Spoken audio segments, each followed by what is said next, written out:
آپ نے فرمایا کمینہ وہ ہوتا ہے جو نہ خدا تک پہنچے نہ پہنچنے کی کوشش کرے۔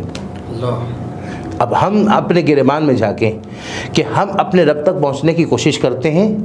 ہمارا دنیا کا مقصد مال، دولت، چھوٹی عمر میں تعلیم اچھی ہو، تعلیم اچھی ہو تاکہ اچھی تعلیم کی وجہ سے اچھی نوکری ملے، اچھی نوکری ہوگی تو اچھا ڈالر ملے، اچھا پیسہ ملے۔ کیا کروں احباب، کیا کار نمایاں کر گئے، بی اے کیا، نوکر ہوئے، پینشن ملی، پھر مر گئے، مگر رب کو نہیں پہچان پائے جو مقصود زندگی تھی، جس کے لیے قرآن نے فرمایا کہ ہم نے جو ہے وہ اس لیے بھیجا کہ جن اور انس کو کہ وہ رب کو پہچانیں، اور یہاں رب کو پہچان ہی نہیں پائے اور اسی طرح زندگی گزار کر چلے گئے، تو اس کا آنا نہ آنا سب برابر ہو گیا۔ اس کا مقصد زندگی رب کی معرفت ہے، رب تک پہنچنے کا۔ تو ہم ذنون مسیح کہتے ہیں کہ کمینہ وہ ہوتا ہے جو نہ خدا تک پہنچے نہ پہنچنے کی کوشش کرے۔ اب ہم پہنچنے کی کوشش کرتے ہیں، وہ لوگ ہیں جو رب تک پہنچنے کے لیے اپنے پہلوؤں کو اپنے بستروں سے جدا رکھتے ہیں، وہ لوگ جو رب کے بارگاہ میں بستروں سے جدا ہو کر تہجد میں رب کے بارگاہ میں سر بسجود ہوتے ہیں۔ اور قرآن کہتا ہے یا ایھا الذین آمنوا هل ادلکم علی تجارۃ تنجیکم من عذاب الیم، ایمان والو کیا میں تمہیں ایسی تجارت نہ بتاؤں جو تمہیں دردناک عذاب سے نجات دے دے؟ ہاں، وسارعوا الی مغفرۃ من ربکم وجنۃ عرضها السماوات والارض، اپنے رب کی جنت کی طرف سعی کرو، کوشش کرو، جس کی وسعت آسمان و زمین سے زیادہ ہے، اس تک پہنچنے کی، اس کے قرب تک پہنچنے کی کوشش کریں۔ اب اس تک پہنچنے کے لیے رب تک ڈائریکٹ نہیں پہنچا جا سکتا۔ حضرت مجدد الفسانی کہتے ہیں کہ صحابہ کے لیے رب تک پہنچنے کا ایک وسیلہ تھا اور ہمارے لیے دو وسیلہ ہے۔ صحابہ کے لیے رب تک پہنچنے کے لیے وسیلہ حضور کی ذات تھی۔ آج کوئی مجھ تک پہنچنا ہو، میرے گھر پہنچ جائے تو میں مل جاؤں گا۔ اگر آپ کو بابر بھائی کے گھر جانا ہے تو بابر بھائی کے گھر جاؤ تو بابر بھائی مل جائیں گے، مگر کوئی رب کے گھر بھی جائے تب بھی رب نہیں ملے گا۔ چونکہ اگر یہ کہا جائے کہ کوئی کعبہ تک پہنچ جائے تو رب مل جائے گا، تو پھر تو ابو لہب بھی تو جاتا تھا کعبہ، ابو جہل بھی جاتا تھا کعبہ۔ ابو جہل، ابو لہب کعبہ کا طواف کرتا تھا، کعبہ والا تو تھا، اللہ والا نہ تھا، مگر جو رسول اللہ والا ہوا وہی تو اللہ والا ہوا۔ تو پتہ چلا کہ رب تک پہنچنے کا جو صحابہ کے لیے جو ذریعہ وسیلہ تھے وہ ذات مصطفیٰ تھے، ان کے بغیر کوئی رب تک نہیں پہنچ سکتا تھے۔ اور ہمیں رب تک پہنچنے کے لیے دو وسیلے ہیں، اس میں پہلا وسیلہ مرشد ہوتا ہے، اور وہ مرشد آپ کو در مصطفیٰ تک پہنچاتا ہے بذریعہ علی کے، بذریعہ غوث پاک کے۔ حضرت علی غوث پاک تک پہنچیں گے، چونکہ ولی کے قدموں کو چومو، ولی تمہیں علی سے ملائیں گے، علی تمہیں نبی سے ملائیں گے، نبی تمہیں خدا سے ملا دیں گے۔ ڈائریکٹ نہیں پہنچ سکتے، اللہ نے باقاعدہ ڈائریکٹ نہیں رکھا۔ جو ہے دیکھیں، آپ کو اوپر جانا ہو سیڑھیوں کا وسیلہ تو سیڑھیاں چاہیے، اور سیڑھی کے ذریعے آپ اوپر جا سکتے ہیں، بلکہ ایک ہی سٹیپ سے آپ اوپر نہیں جائیں گے، بلکہ جتنا اوپر جانا اتنا آپ کے سٹیپ آگے بڑھانے ہوں گے۔ تو جتنے آپ کے سٹیپ بڑھیں گے اتنا آپ اس منزل کے اس مقصد تک پہنچیں گے۔ تو رب تک پہنچنے کے لیے پہلا وسیلہ مرشد ہوتے ہیں، مرشد کے ذریعے سے در غوث تک پہنچیں گے، جو غوث پاک ہے، جو غوث اعظم ہے، جو صاحب زمان ہے، اور وہ آپ کو در علی تک پہنچائیں گے، اور در علی سے آپ در نبی تک پہنچائیں گے، اور جو حضور تک پہنچ گیا پھر وہ رب تک پہنچا دیں گے۔ سبحان اللہ، سبحان اللہ۔ اسی لیے شاعر کہتا ہے کہ خالی اللہ اللہ کرنے سے اللہ نہیں ملتا، اللہ والے ہیں جو اللہ سے ملا دیتے ہیں۔ سبحان اللہ، بہت ہی خوبصورت گفتگو ہماری علامہ صاحب کے ساتھ جاری و ساری ہے۔ یہاں پر میں ایک شامل کروں گا، خوبصورت کلام مل کر شامل ہو جائے۔ ہم مدینے سے اللہ کیوں آ گئے، دل وہیں رہ گیا، جا وہیں رہ گئی۔ ہم مدینے سے اللہ کیوں آ گئے، قلب حیرا کی تسے کی وہیں رہ گئی، دل وہیں رہ گیا، جا وہیں رہ گئی۔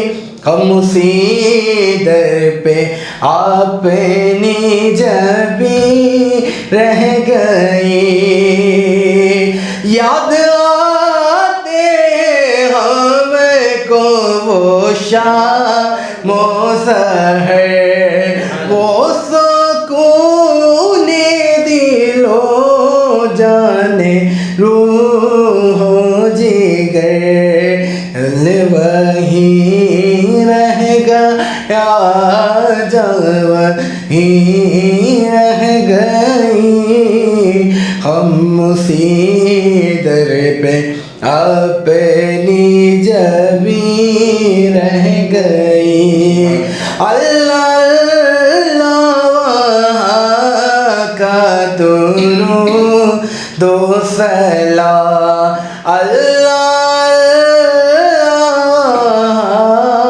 کا کیف و دوا اللہ کا سجود و قیام وہ کیف سکون آخری رہ گئی دل وہی رہ گیا جا وہی رہ گئی ہم اسی در پہ اپنی جبیں رہ گئے اور زندگانی وہی کاش ہوتی بسر کاش بیزاد آتے نہ ہم لوٹ کر کاش بیزاد آتے نہ ہم لوٹ کر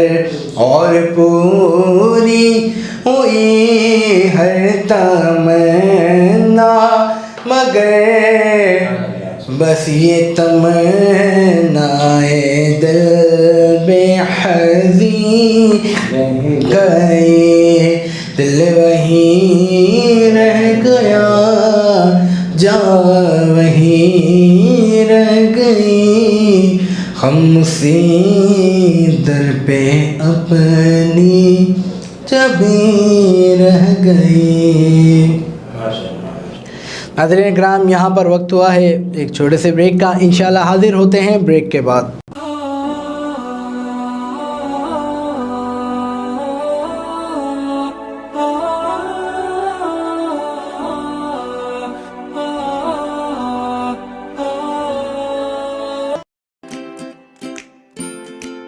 Faber Fusion is a company run by clinicians. When we are looking at a patient, we are looking at the patient's medical needs first. Patient is in the comfort of his or her home. They're watching the TV, they're doing their chores while the infusion is going on. And patient's copay and deductible will be much lower if done at home than in the hospital setting. Home infusion, all in all, is a winning place for getting infusions done.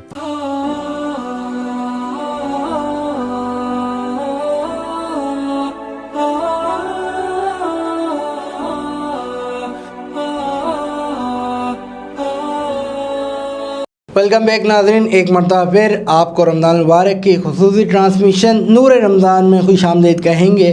ناظرین اکرام، break میں جانے سے قبل جیسے کہ آج کا ہمارا جو موضوع ہے بیعت کے اوپر ہماری گفتگو علامہ صاحب کے ساتھ جاری و ساری ہے، اسی گفتگو کے سلسلے کو آگے بڑھائیں گے۔ علامہ صاحب، بیعت کے معنی کیا ہوتے ہیں یا بیعت ہوتی کیا ہے، بتائیں۔ دیکھیں، بات یہ ہے بیعت کا معنی بیچ دینا، بیچ دینا، اپنے آپ کو بیچ دینا۔ دیکھیں، بیچ دینا، جب بندہ کوئی چیز بیچتا ہے تو ظاہر ہے کوئی خریدار ہوتا ہے جی، اور خریدار کچھ دیتا ہے تب تو آپ کچھ دیتے ہو جی۔ تو اب یہاں پر بیعت کرنے والا جب بیعت کرتا ہے تو وہ کیا بیچتا ہے اور کیا ملتا ہے؟ جی جی۔ تو یہاں پر یہ ہے کہ صحابہ نے بھی بیعت کی، سبحان اللہ، اور اللہ والوں کے ہاتھ میں آج ہم بھی بیعت کرتے ہیں۔ تو یہاں پر صحابہ نے جب بیعت کی تو ان صحابہ نے جب بیعت کی تو کہا یا رسول اللہ، ہم جب بیعت کریں گے ہمیں ملے گا کیا؟ سبحان اللہ، فرمایا اس کے بدلے میں اللہ تمہیں جنت عطا فرمائے گا۔ سبحان اللہ۔ تو قرآن نے کہا ان اللہ اشتری من المؤمنین انفسهم واموالهم بان لهم الجنہ، کہ اللہ نے ان سے خرید لیا، ان سے جو انہوں نے بیعت کر کے اپنے آپ کو بیعت عقبہ میں مدینہ منورہ جب صحابہ کرام حضور کو لے جانا چاہتے تھے کہ بھئی حضور ہمارے ساتھ مدینے چلے، مکے والے آپ کی قدر نہیں کر رہے ہیں، آپ کی مخالفت کر رہے ہیں، تو آپ چلیں. تو آپ صحابہ نے کہا کیا ہم بیعت کر دیں؟ میں کیا بولا؟ آپ نے فرمایا جنت میں. لیکن انہوں نے کہا تو بڑا اچھا سودا ہے. تو پھر انہوں نے بیعت کی اور بیعت کرنا، تو اللہ نے فرمایا ہم نے خرید لیا، اور ان کی جان اور مال کے بدلے ہم نے ان کو جنت خرید لیا. یعنی انہوں نے اپنی جان کو قربان کرنے، مال قربان کرنے کا جو کیا نا، تو اس کے بدلے میں ہم نے ان کو جنت عطا فرما دی ہے. تو اس طرح جو ہے وہ، اور پھر قرآن میں باقاعدہ بیعت کا ذکر آیا، اور یوں ذکر آیا مردوں کے بارے میں کہ ان الذین یبایعونک انما یبایعون اللہ، کہ بے شک صلح حدیبیہ کے موقع پر جو بیعت رضوان ہوئی، اس میں صحابہ کرام نے جو آپ کے ہاتھ میں بیعت کی، حقیقت میں اللہ سے بیعت کی. ید اللہ فوق ایدیہم، کہ اللہ کا دست قدرت ان کے ہاتھوں کے اوپر ہے. سبحان اللہ. تو باقاعدہ بیعت کا ذکر قرآن پاک میں ملا. اسی طرح قرآن نے کہا کہ نبی آپ کے بعد جب مومن عورتیں آئیں بیعت کرنے کے لیے، تو آپ ان سے بھی بیعت کریں. تو جب بیعت کریں تو اس وقت ان سے کہیں کہ وہ شرک نہ کریں، وہ چوری نہیں کریں، اس طرح وہ یعنی اس طرح کا باقاعدہ عورتوں سے بھی بیعت کا حکم آیا. مگر عورتوں کو بھی، مگر مرد اور عورت سے بیعت کرنے کا جو طریقہ ہونا چاہیے وہ الگ الگ ہوگا. صحیح. مرد کے ہاتھ میں بیعت کرتے ہوئے ہاتھ میں ہاتھ رکھ کر بیعت کی جائے گی. صحیح. مگر حضور علیہ السلام جب عورت سے بیعت فرماتے تو ہاتھ میں ہاتھ رکھ کر بیعت نہیں کی جاتی، چونکہ وہ غیر محرم ہوتی. اور یہ امت محمدی کی پیروں کے لیے بھی تعلیم ہے کہ عورت سے بیعت کرتے وقت جو ہے وہ کپڑا پکڑ کر بیعت کی جائے. یا پھر یہ طریقہ ہوگا کہ برتن کے اندر پانی ہو اور ایک طرف وہ ہاتھ رکھے اور دوسری طرف جو ہے وہ ہاتھ رکھ کر، عورتیں ہاتھ رکھ کر بیعت کی جائیں گی. مگر ڈائریکٹ ہاتھ لگانا یہ شرعاً حرام ہوتا ہے. یہ آج ہمارے ایسے بھی پیر، مجھے کچھ لوگوں نے بتایا کہ فلاں پیر صاحب ہیں، ان کے پاس عورت آتی ہے، ان کا ہاتھ ملاتی ہے، ہاتھ چومتی ہے. ایسے موقع پر آپ کیا کہتے ہیں؟ کوئی عورت آ کر ان کے پاؤں دباتی ہے، اور وہ، میں نے کہا شرعاً تو وہ غیر محرم ہے. بھئی ہاتھ سے ہاتھ ملانا، یہ بھائی ہوگا، باپ ہوگا، بیٹا ہوگا، وہ اس کے لیے محرم ہے تو محرم سے وہ ہاتھ ملا سکتی ہے. مگر اس کے علاوہ پیر غیر محرم کہلائے گا. لہٰذا اس طرح بیعت نہیں کی جا سکتی، یعنی ہاتھ میں ہاتھ رکھ کر بیعت نہیں کی جائے گی. اسی طرح جو ہے وہ بیعت جو ہے پھر یہاں پر جو ہم اللہ والوں سے، مرشد سے کرتے ہیں، اس کی دو صورت ہوتی ہے. ایک ہوتی ہے بیعت برکت، ایک ہوتی ہے بیعت ارادت. بیعت برکت اسے کہتے ہیں کہ آپ نے بیعت کی کہ ان کی نسبت مل جائے، اور وہ نسبت مل جائے، کوئی ٹینشن ہو تو ان سے دعا کروا لیں، برکت مل جائے. اور عام طور پر اکثر لوگ ایسے ہی ملیں گے مرید کہ جن کا یہ کہ پیر صاحب کے ہاتھ میں بیعت کی، حضرت آج کل نوکری نہیں مل رہی، سائیں دعا کرو. آج کل جو ہے وہ کورٹ میں کیس پھنسا ہوا، آپ دعا کریں. اچھا، یہاں پر بھی اعلیٰ حضرت فرماتے ہیں کہ اگر آپ کے پاس، کسی پیر کے پاس، کسی عامل کے پاس کوئی اگر آ جائے تعویذ یا وظیفہ لینے کے لیے، اور وہ کورٹ کا یا وہاں کا فیصلے کے لیے آئے اور خود قصوروار ہو، تو آپ کو تعویذ دینا ناجائز ہوگا. چونکہ غلط، گناہ گار اور مجرم کی اعانت، ساتھ دینا، اس کے تعاون کرنا بھی گناہ ہے.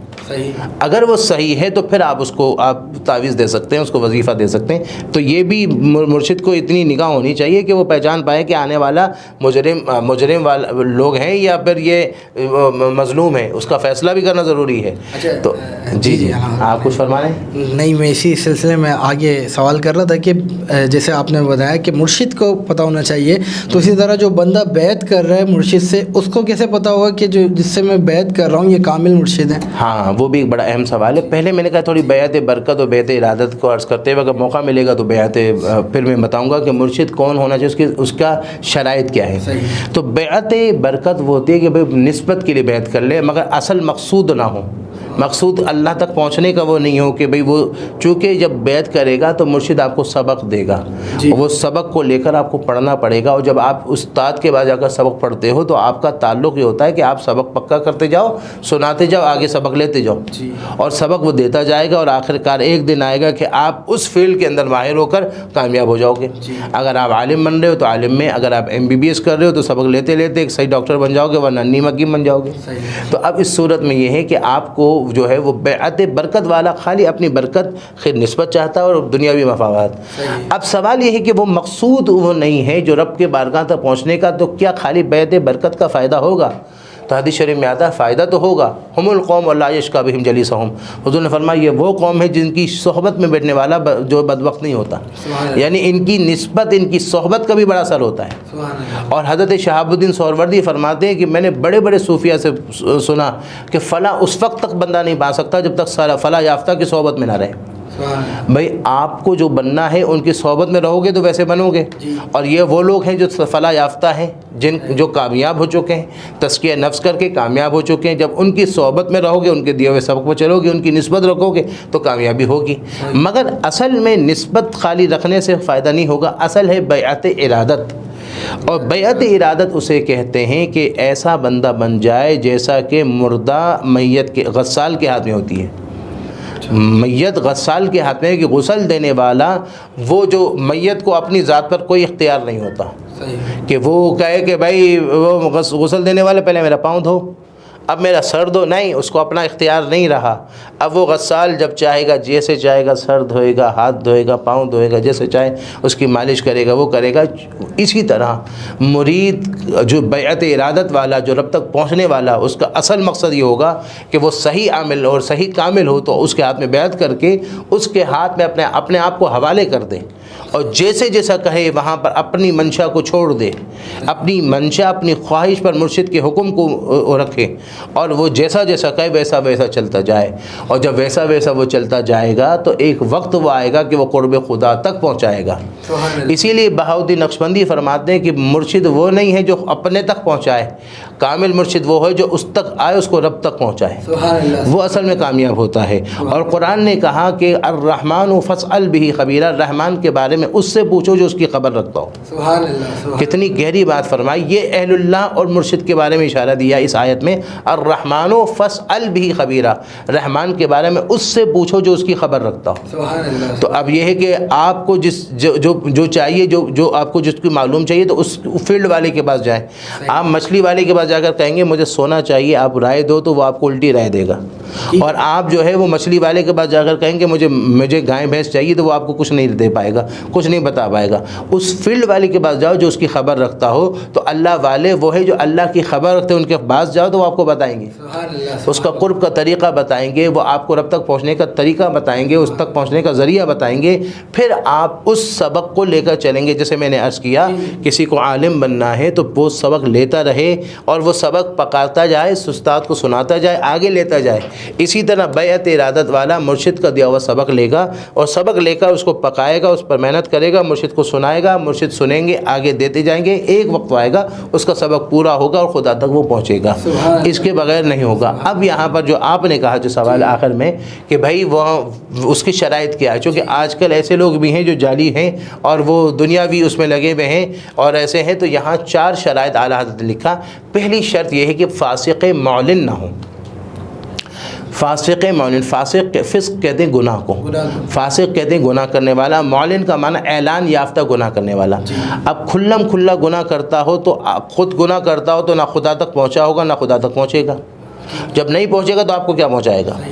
اب یہاں کا اعلان یافتہ، چونکہ چھپ کر کرے تو آپ پہچان نہیں سکتے، وہ چھپ کر کرتا ہوگا تو پہچان نہیں سکتا. اس لیے آپ کو دیکھنا ہوگا وہ نماز باشرع ہے، وہ نماز کا پابند ہے، وہ عورتوں سے زیادہ فری تو نہیں ہوتا، عورتوں سے ہاتھ واتھ تو نہیں ملاتا، وہ شریعت کے مطابق چلتا ہے، شریعت کے مطابق اس کی داڑھی ہے، شریعت کے مطابق وہ چلتا ہے. اگر وہ ہے ظاہری اس کا شریعت کے مطابق ہے تو وہ فاسق معلن کا نہیں ہوگا، چونکہ یہ پہلی شرط ہے.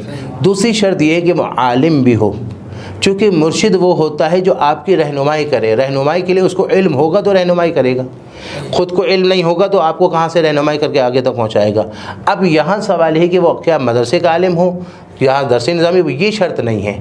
اس کو اتنا ہو کہ قرب الہی تک پہنچنے کے اس کے بعد اس کا علم ہو، اس کو استادوں نے اس کو سکھایا ہو، اس کی مرشد نے اس کی رہبری کی ہو، اس کی مرشد نے اس کو گائیڈ کیا ہو، اور قرب الہی تک پہنچنے کا اس کو سارے طریقے اور سبق آتے ہوں، اور وہ شریعت کو بھی صحیح سمجھتا ہو، شریعت کے مطابق بھی جانتا ہو اور پہچانتا ہو، تاکہ وہ خود چلے گا تو آپ کو بھی لے کر چلے گا. خود جب علم نہیں رکھتا تو آپ کو کیا پہنچائے گا. تو عالم بھی ہو اور عالم بھی ہو. تیسرا یہ ہے کہ اس نے آگے بیعت بھی کی ہو، اس کی بھی آگے بیعت ہوئی، ہاں، اور ظاہری بیعت کی ہو. ایک دفعہ ایک شخص کو میں نے دیکھا، اس نے کہا میرے پیر غوث پاک ہے، میں ڈائریکٹ غوث پاک کا مرید ہوں. میں نے کہا غوث پاک خود اپنے ماموں حضرت ابو سعید مخزومی کے ہاتھ میں ظاہری بیعت کی تھی، تو تمہیں بھی اتنے بڑے ولی اللہ جو ہے سید الاولیاء تھے، اولیاء کے سردار تھے، جن کے قدم ہر ولی کی گردن پر تھے، مگر خود بھی ظاہری انہوں نے بیعت کی تھی. کہ ایک سلسلہ بندہ بھائی، ہاں، یہ بندہ اور ظاہر میں کسی کے ہاتھ میں بیعت کرنا ہوگا نا.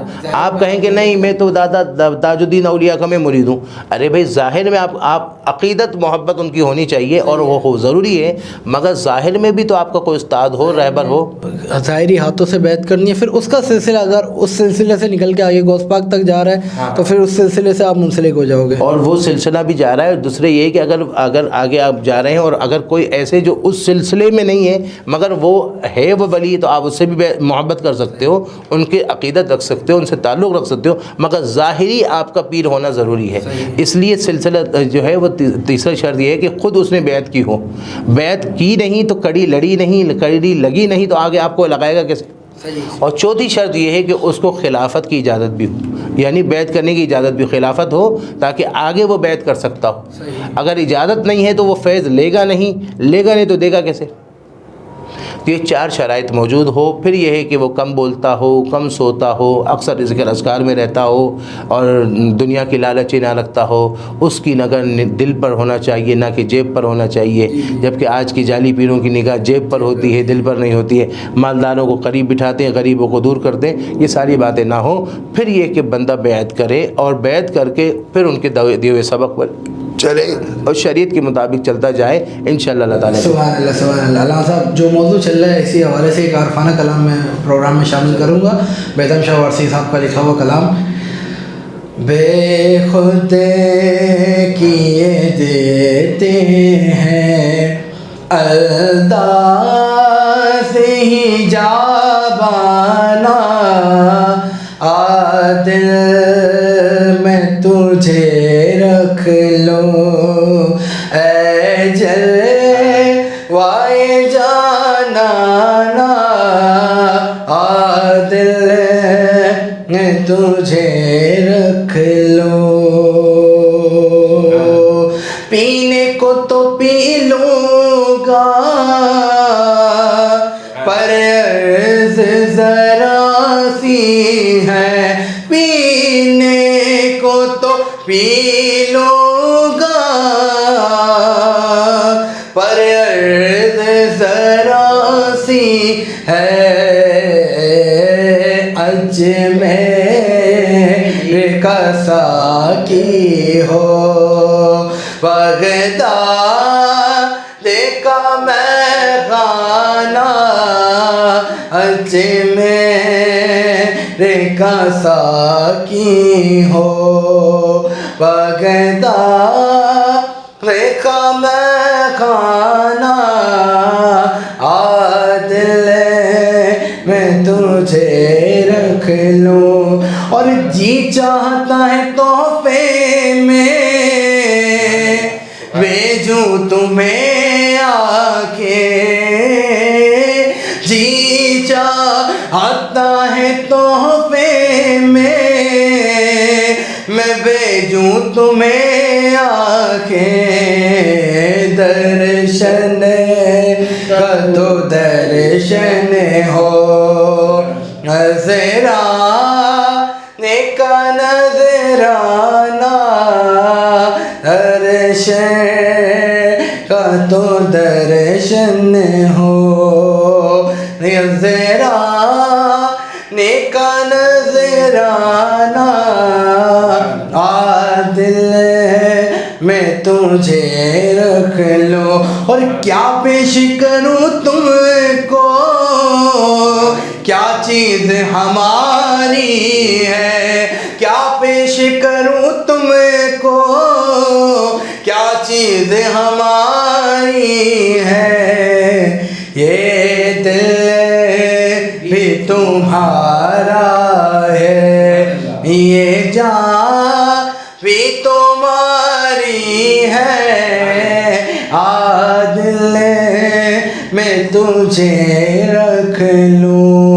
اور بیدم میری قسمت میں سجدے ہیں اسی در کے، ہاں بیدم میری قسمت میں سجدے ہیں اسی در کے، چھوٹا ہے نہ چھوٹے گا، چھوٹا ہے نہ چھوٹے گا، سنگے در جانانا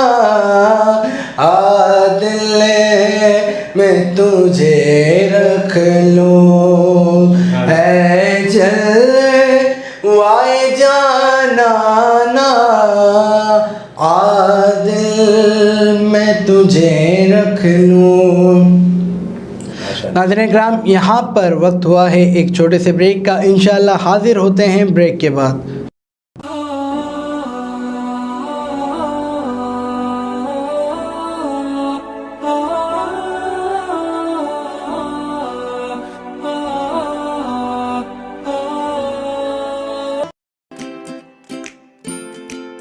Faber Fusion is a company run by clinicians. When we are looking at a patient, we are looking at the patient's medical needs first. Patient is in the comfort of his or her home. They're watching the TV, they're doing their chores while the infusion is going on. And patient's copay deductible will be much lower if done at home than in the hospital setting. Home infusion, all in all, is a winning place for getting infusions done.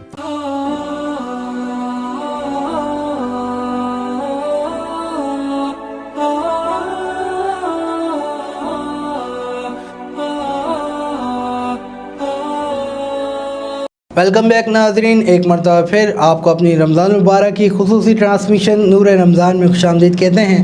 جیسا کہ آپ کو علم ہے، آج کا جو ہمارا موضوع ہے بیعت کے حوالے سے بہت ہی خوبصورت انداز میں اس کے پر گفتگو جاری و ساری علامہ صاحب کے ساتھ اسی گفتگو کے سلسلے کو آگے لے کر چلتے ہیں۔ علامہ صاحب، بیعت کرنا کتنی ضروری ہے یا بیعت کتنے فائدہ مند ہے بندے کے لیے کرنا؟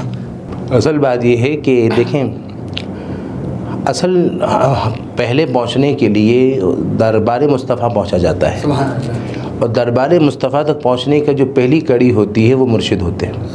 مرشد کے بغیر آپ دربار مصطفیٰ تک بھی نہیں پہنچ سکتے۔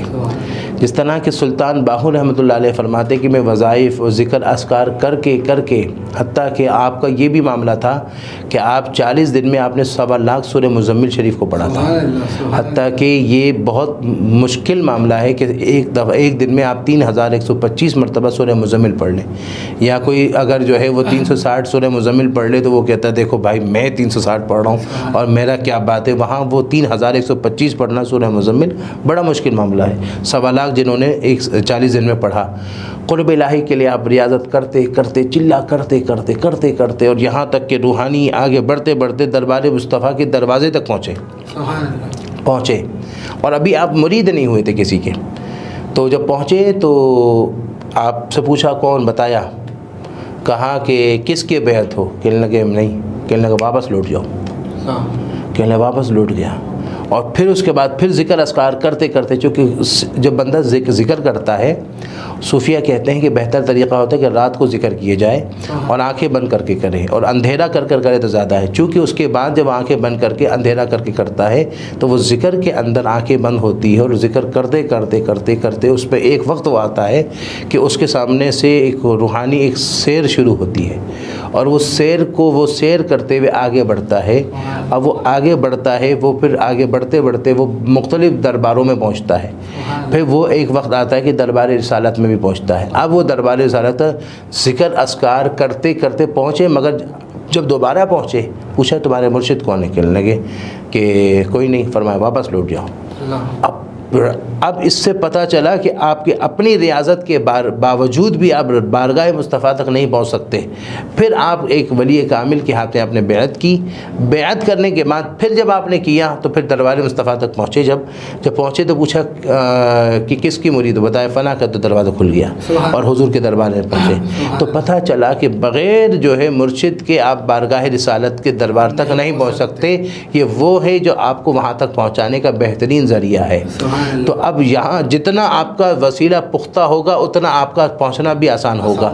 اسی لیے آپ جب کسی کے ہاتھ میں بیعت کریں تو وہ تگڑا ہونا چاہیے، روحانیت میں، باڈی میں نہیں، روحانیت میں وہ تگڑا ہونا چاہیے، تاکہ خود اگر کمزور ہوگا تو آپ کو وہاں کیسے پہنچائے گا. اس کی قوت پرواز روحانیت کی وہ شہباز ہونی چاہیے تاکہ وہ پرواز کر کے خود بھی پہنچے اور آپ کو بھی پہنچا سکے. سب جیسے کہ یہ آپ کی بات روحانی طور پہ طاقتور ہونا چاہیے، اس کا ذکر آپ نے جو ابھی میں بات کرنے جا رہا ہوں کہ آج کل دیکھا گیا ہے پورے پاکستان میں اوور آل کہ جو مرشد ہے چند کامل رہ گئے، زیادہ تر دکھا کے والے رہ گئے، جو دکھاوا کرتے ہیں پیسوں کا یا کچھ، یعنی کہ زیادہ تر پنجاب سائڈ پہ دیکھا گیا ہے کہ جو ذکر ہے پہلے بھی کیا ہے کہ جعلی پیروں کے بہت زیادہ رجحان ہو گئے، جو کچھ الٹی حرکات بھی کر رہے ہیں. تو اس سلسلے میں آپ کیا کہیں گے؟ اصل میں یہی تو مسئلہ ہے نا کہ وہ خود جو شریعت سے دور ہوگا تو آپ کو شریعت کے مطابق کیسے لے کر آئے گا. اور دوسری بات یہ ہے کہ وہ اس کے ہاتھ میں بیعت کرے جو شریعت کے مطابق ہو، چونکہ یہاں اسٹیپ 4 ہیں. پہلا شریعت ہے، پھر طریقت ہے، پھر معرفت ہے، پھر حقیقت ہے. اور صوفیہ کہتے ہیں کہ اگر کوئی حقیقت سے گرے گا، حقیقت کے اسٹیپ پر ہوگا تو گرے گا تو پھر وہ معرفت میں پہنچ جائے گا، مگر جو معرفت کے اسٹیپ سے گرے گا تو طریقت میں پہنچ جائے گا، جو طریقت سے گرے گا تو شریعت میں پہنچے گا، اگر شریعت سے بھی گر گیا تو دوزخ میں پہنچے گا. اللہ. اسی لیے سب سے پہلا جو اسٹیپ ہے وہ شریعت کا ہے. اور ایسے موقع پر آج کے دور میں کم رہ گئے ہیں ایسے کامل اور اکمل بزرگ، جس میں ایک بزرگ ہیں لاڑکانہ میں ہوتے ہیں سید غلام حسین شاہ کمبر شریف والے، بڑے صاحب کرامت شخصیت ہیں اور بڑے اللہ نے ان کو مقام عطا کیا. میں ان کا ایک روحانی پاور بھی بتاتا ہوں کہ کئی سال پہلے کی بات ہے کہ میں اپنے کچھ مقتدیوں کو لے گیا حضرت کی زیارت کے لیے. تو ان سب مقتدیوں نے کہا ہم بیعت کرنا چاہتے ہیں. بیعت کرنے کے بعد ان کے بعد مجھے میرے مقتدیوں نے کہا حضرت سے پانی دم کروا دیں. اب پانی دم کروانے کے لیے میں نے کیا کہ ایک چادر اجرک لی، اس میں وہ بوتلیں ڈالی، 10 12 15 بوتلیں ہوں گی، اور میرے کزن ہم دونوں نے مل کر اٹھائی اور لے گئے. حضرت صوفے پہ بیٹھے تھے، فرمانے لگے کیا ہوا؟ ہم نے کہا حضرت دم فرما دیں. اب ہم جیسے کہ بعض کوئی آئے دم کرنے کے لیے تو ہم بوتل کھولیں گے، پڑھیں گے، پھونکیں گے، پھر پڑھیں گے، پھر پھونکیں گے، یا پوچھیں گے کیا مسئلہ ہے، وہ کہے گا حضرت مسئلہ جو ہے گیس کا ہے. اچھا گیس کا مسئلہ، پڑھ کر گیس کی بیماری ختم کرنے کا. کوئی آئے گا کہ حضرت دماغ کی کمزوری ہو رہی ہے تو دماغ کی کمزوری کا مسئلہ اس حساب سے پڑھے گا، پھونکے گا، پھر وہ دم کر کے دے گا. جیسی بیماری ویسا وہ پڑھ کر دینا. مگر حضرت نے اتنی ساری بوتلوں پر خالی درود شریف پڑھ کر ہاتھ پھیرا، ہاتھ پھیرا. ہم باہر لے کر آئے. جب لے کر آئے تو اس وقت سب اپنی اپنی بوتلیں اٹھانے لگے. میں نے کہا اپنی اٹھانا ورنہ فائدہ نہیں ہوگا، چونکہ اب تو سب دم کر آئی، کوئی بھی کہے کہ کوئی بھی اٹھا لوں. میں نے کہا نہیں اپنی اٹھانا. خیر واپس آ گئے، کراچی پہنچے. میرے پاس 2 مہینے بعد میرا ایک شاگرد آیا، مقتدی آیا، کہنے لگا کہ حضرت اس پانی میں سے کچھ پانی میں نے اپنی خالہ کو دیا تھا جن کو بلڈ کینسر تھا، اور وہ پانی وہ پیتے رہیں. 2 مہینے کے بعد کل ملاقات ہوئی اور ان سے کہا کیا حال ہے؟ انہوں نے کہا وہ بابا سائیں حسین شاہ کمبر والے کا پانی پیا تھا، الحمدللہ طبیعت میں بڑا سکون آیا. اور اس کے بعد یہ ہوا کہ میں وہاں سے آنے کے 2 مہینے کے بعد اب چیک کروایا تو کینسر ختم ہو چکا. اور ایک دفعہ میں اپنے استاد محترم کو مولانا اسحاق صاحب کو لے کر گیا تھا. تو حضرت وہاں پہنچے. جب حضرت نے ہمارے حضرت کو دیکھا تو فرمایا کہ ایسی شخصیت کا پہلے کیوں نہیں بتایا.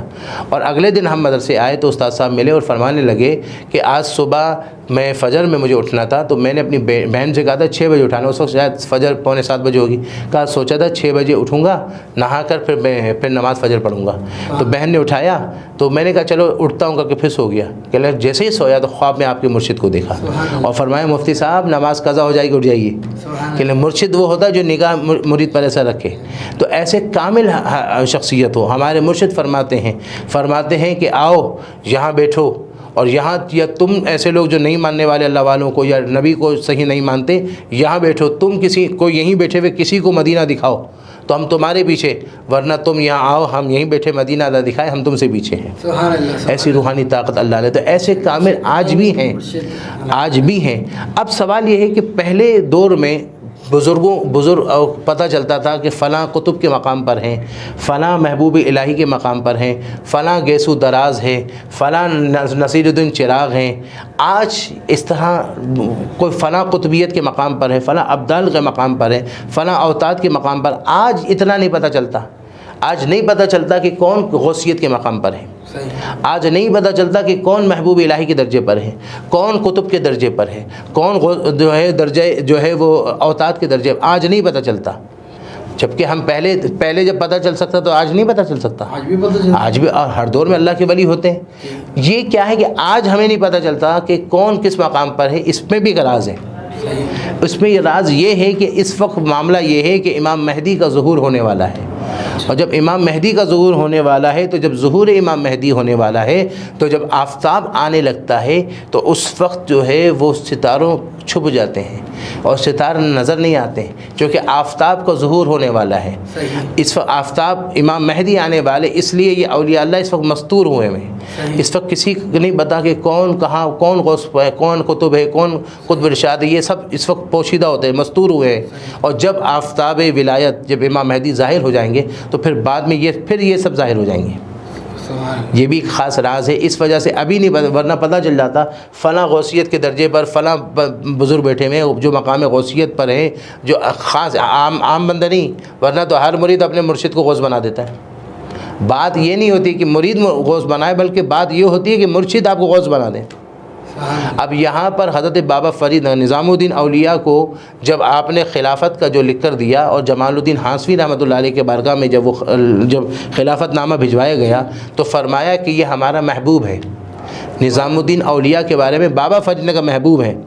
تو جب وہ گئے تو رات کا ٹائم تھا، جب رات کا ٹائم تھا تو آپ نے کہا کہ قلم منگواؤ، چراغ منگواؤ، ہم ابھی لکھتے ہیں۔ تو کسی نے کہا جب صابر کلیر آئے تھے آپ کے پاس خلافت نامہ لکھوانے کے لیے تو آپ نے ان سے کہا تھا صبح لکھوں گا، اور یہ آئے ہیں تو آپ نے کہا ابھی لکھ کر دیتا ہوں، ابھی وہ کرتا ہوں۔ فرمایا یہ محبوب ہے، اور انہوں نے بھی محبوب لکھا تو ایک الف کا نقطہ الف ظاہر ہوا۔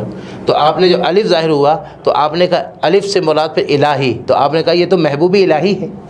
تو ان کا اس طرح جو نام وہ بڑوں نے دیا، محبوب الہی، ان کو بڑوں نے نام دیا۔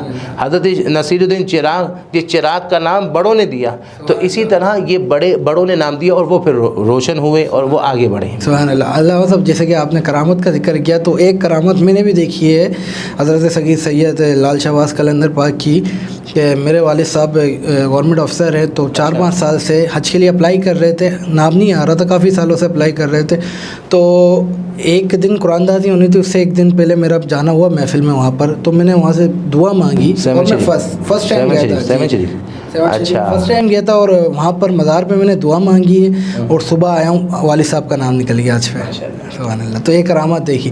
اچھا علامہ صاحب، دوسرا میں آگے بڑھتا ہوں، جیسے کہ آپ روحانی معاملات بھی دیکھتے ہیں، تو اکثر اوقات ہمارے پاس مختلف لوگ میسیج کرتے ہیں کہ اس حوالے سے آپ عالموں سے سوال کریں کہ جو آج کا جو ہمارا موضوع ہے بیعت، اس پہ حاضری بھی ایک ہوتی ہے کہ جو آدمیوں کو آ جاتی ہے، تو اس پہ سوال آتا ہے کہ عورتوں میں بھی حاضری آتی ہے؟ اصل میں آپ کے سوال کو آگے بڑھا کر یہ بھی عرض کروں گا کہ حاضری تو آتی ہے، عورتوں پر جنات کی حاضری آتی ہے، اور چونکہ جنات ایک جسم لطیف رکھتا ہے، اور جسم لطیف میں وہ طاقت ہے کہ وہ جسم ثقیل میں شامل ہو سکے۔ انسان جسم ثقیل رکھتا ہے اور جنات جسم لطیف رکھتا ہے۔ ہوا بھی تو ایک جسم رکھتی ہے جو لطیف ہے، ہوا بھی تو لطیف ہے نا، مگر ہمارے وجود میں جاتی ہے، ہمارے سانسوں کے ذریعے اندر جاتی ہے۔ تو اسی طرح جنات بھی انسان کے وجود میں جاتی ہے اور جا کر وہ تکلیف دیتی ہے، بعض دفعہ حاضری کرتی ہے۔ تو یہ تو ہے کہ حاضری عورتوں کو ہو سکتی ہے، اس میں بیماری بھی ہو سکتی ہے، بعض عورتوں کو بیماری ہوتی ہے، بیماری کی وجہ سے بھی ان کے اس طرح کے حالات ہوتے ہیں، اور بعض دفعہ جنات کی وجہ سے بھی ہوتے ہیں۔ مگر میں آگے بات بڑھاتے ہوئے عرض کروں گا، بعض دفعہ حاضری ہوتی ہے، اور حاضری میں وہ جو آنے والا کہتا ہے میں بابا فرید ہوں، میں دادا گنج بخش ہوں، میں غوث پاک کی حاضری ہوئی، کہتے فلاں پر غوث پاک کی حاضری ہوتی ہے، اس عورت پر حاضری ہوگی، کوئی اللہ کے ولی پر تو حاضری نہیں آئی۔ یہ بھی تو سوال ہے کہ بھئی آتا ہے تو اس وقت کے جو قطب ہو، جو وقت کے غوث ہو، اس پر غوث پاک آئے۔ صحیح۔ تو یہ تو کبھی ایسا نہیں ہوا کہ بھئی ایسا ہو۔ تو اس لیے بزرگوں نے، مفتی وقار الدین رحمۃ اللہ علیہ فرماتے ہیں کہ یہ جنات شریر جنات ہوتے ہیں جو اس طرح کسی پر حاضری کر کے اور ان کو کسی بزرگ کا نام لیتے ہیں، جبکہ حقیقت میں ایسے کوئی معاملہ نہیں ہوتا، اور کسی بزرگ کی کسی بزرگ پر حاضری نہیں ہوتی۔ صحیح۔ سبحان اللہ، سبحان اللہ۔ ناظرین کرام، جیسے کہ بہت ہی خوبصورت انداز میں ہماری گفتگو علامہ صاحب کے ساتھ جاری و ساری تھی، اور بہت کچھ آج ہمیں سیکھنے کو ملا بیعت سے حوالے سے، مرشد اور پیری مریدی کے حوالے سے بہت کچھ ہمیں علامہ صاحب سے سیکھنے کو ملا۔ انشاءاللہ ناظرین کرام، جیسے کہ آخر میں ہماری دعا ہوتی ہے، ہمارے پروگرام کے اختتام کا وقت ہوا جا رہا ہے، تو کل تک کے لیے اپنے میزبان بابر مغل کو دیجیے اجازت۔ انشاءاللہ کل پھر حاضر ہوں گے نئے عالم، نئے سنوات کے ساتھ۔ السلام علیکم ورحمۃ اللہ وبرکاتہ۔ اللهم صل على سيدنا محمد النبي الأمي الطاهر المطهر وعلى آله وسلم یا ارحم الراحمین۔ پیارے اللہ اس محفل کو اپنے بارگاہ میں قبول فرما، اور اے اللہ ہم سب کو اللہ والوں کا قرب عطا فرما، اللہ والوں کی والہانہ محبت عطا فرما، اللہ والوں کے نقش قدم پر چلنے کی توفیق عطا فرما، اور قرب الہی کے ذریعے اللہ تیرے قرب تک پہنچنے کی توفیق عطا فرما، تیرے محبوب کے قرب تک پہنچنے کی توفیق عطا فرما۔ اے اللہ سلوک کی منزل کو اے اللہ ہمارے لیے آسان فرما، اے اللہ قرب الہی کی منزل کو ہمارے لیے آسان فرما، جو ہمیں روحانی سبق ملا ہے وہ سبق کو کامل طریقے سے ادا کرنے کی توفیق عطا فرما۔ اس حوالے سے اللہ نفس اور شیطان کے شر سے اور سستی اور کاہلی سے محفوظ فرما۔ اے اللہ ہمارے قلب کے ایمان کے نور میں اضافہ فرما، ہمیں ایمان کی حلاوت عطا فرما، ہمارے اندر جو ایمان کی جو شاخ ہے ان شاخوں کو بیدار ہونے اور اس میں حیا کی جو شاخ ہے اس کو خوب بیدار ہونے کی توفیق عطا فرما، اور بے حیائی سے اللہ ہم سب کو محفوظ و مامون فرما۔ اے اللہ ہمیں بد نگاہی سے محفوظ فرما، بری بات کہنے سے محفوظ فرما، برے سوچنے سے محفوظ فرما، 5 وقت بجماعت ادا کرنے کی توفیق عطا فرما، نماز پڑھنے کا مزہ عطا فرما۔ ہمارے بابر بھائی یہ کوشش کر رہے ہیں، ان کی کوشش اور ہمارے اعجاز بھائی کی کاوش کو اپنے بارگاہ میں قبول کر کے ان کے رزق میں برکت عطا فرما۔ ہم سب کو تیرے علاوہ کسی کا محتاج نہ بنا، اور دنیا جب تک رکھ دنیا میں عزت کے ساتھ رکھ، اور جب اپنے بارگاہ میں بلا تو ایمان کے ساتھ بلانا، اور ایمان کے ساتھ بلانا۔ تمنا ہے الہی موت یوں آئے تو مدینے میں، کہ نظر کے سامنے خیر الورا کا آستانہ ہو۔ صلی اللہ تعالی علی خیر خلق محمد وبارک وسلم برحمتک یا ارحم الراحمین۔ لا الہ الا اللہ محمد رسول اللہ۔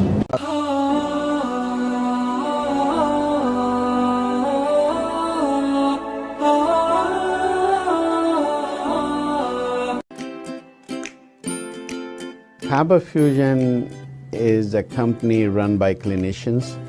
When we are looking at a patient, we are looking at the patient's medical needs first. Patient is in the comfort of his or her home. They're watching the TV, they're doing their chores while the infusion is going on. And patient's copay deductible will be much lower if done at home than in the hospital setting. Home infusion, all in all, is a winning place for getting infusions done. It is a heartening fact that you may obtain the best return on investment from your knowledge. You can progress by taking one step at a time every day and getting the greatest outcomes. American Education for Foreign Students provides online certification programs to assist you build your job skills in the United States. AMEDFS offers students hundreds of certificates courses worldwide. There are no limits to learning, and with AMEDFS, you can begin your journey of studies by enrolling in these courses at your own pace, no matter where you are in the world. Our certificate programs are cost-effective and can help you improve your skills and knowledge. The best part is that you can learn these courses in your desired duration. We offer countless courses in various disciplines. Many courses are available, including business, information technology, programming, and project management. Our mission is to make high-quality education accessible globally. For more information, visit our website www.amedfs.com or call us on 1909-5762-982.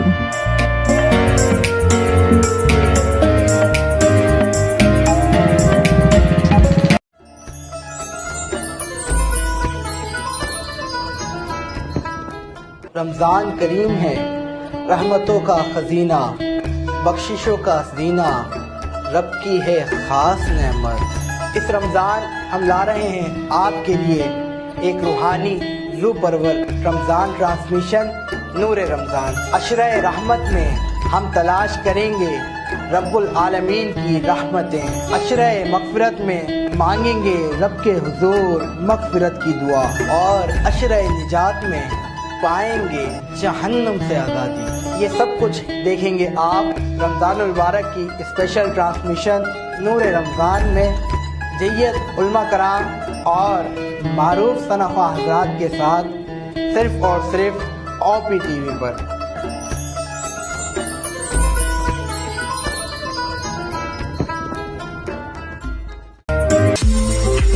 OP TV is now available on Roku. Please tune in to Roku.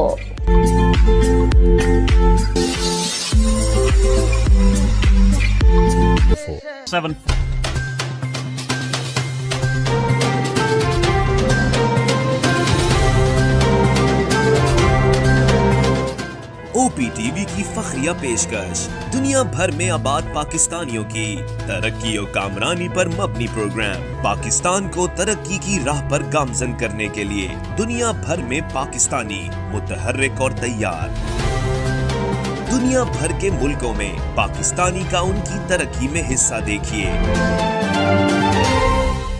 بین الاقوامی منظر میں پاکستانیوں کا سماجی، سیاسی، تجارتی اور مذہبی امور میں بھرپور کردار